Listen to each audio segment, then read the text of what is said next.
The Revenge of Shinobi, incluso nella raccolta intitolata Sega Mega Drive Classics, è un classico action platform risalente al 1991 che vi permetterà di calarvi nei panni di Joe Musashi, il ninja che 3 anni prima aveva sconfitto l'organizzazione criminale denominata SID.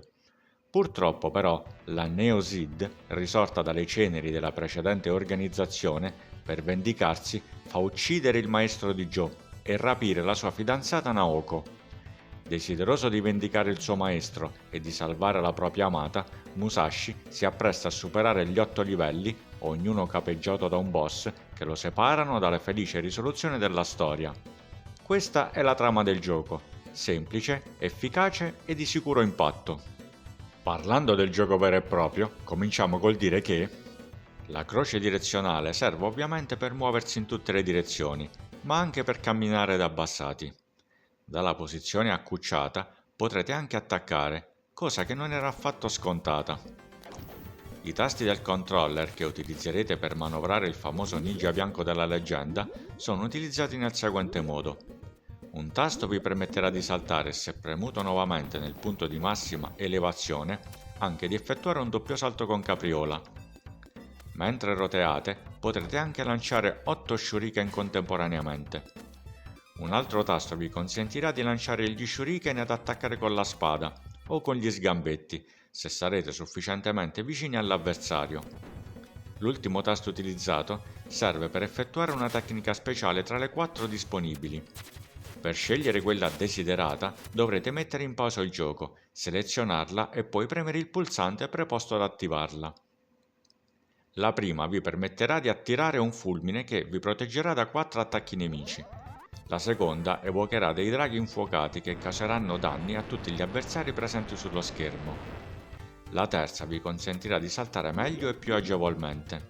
La quarta, da usare in casi disperati, causerà la vostra pietrificazione e successiva esplosione, che danneggerà piuttosto seriamente anche i boss di fine livello. Durante i vari livelli troverete, oltre ai membri della Neo SID, pronti ad eliminarvi senza remore, diverse casse di legno contenenti vite aggiuntive, energia extra, shuriken e potenziamenti per questi ultimi, che vi consentiranno di causare un danno 3 volte più efficace rispetto a quello di un attacco normale.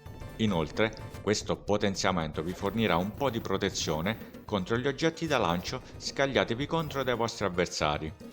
Altre casse contengono dei poco salutari esplosivi, ovviamente da evitare, mentre altre contengono una tecnica speciale da utilizzare al bisogno. Tecnicamente il gioco risulta gradevole da ammirare ancora oggi. La grafica è pulita e sufficientemente dettagliata, i personaggi sono ben disegnati e delle giuste dimensioni. I fondali, nonostante il numero dei colori presenti sullo schermo non siano moltissimi, sono comunque ben realizzati. Le musiche composte dal grande Yuzo Koshiro sono molto orecchiabili e gli effetti sonori svolgono bene il proprio lavoro, con l'unica eccezione delle voci, che risultano un pochino gracchianti.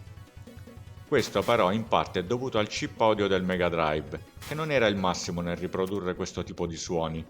Comunque sia, quando ben programmata, la console a 16 bit della Sega ha fornito risultati decisamente migliori, per cui una piccola tirata d'orecchia ai programmatori per questa mancanza va fatta. Mancanza che però ci tengo a sottolineare non è nulla di grave. La giocabilità è ottima, così come la longevità, dato che il gioco è molto difficile, sempre che non usufruiate della possibilità di salvare e dell'effetto rewind. Tenete a mente che i boss, per quanto ardui, diventano molto più gestibili se utilizzerete la tecnica speciale più adatta ad affrontarli.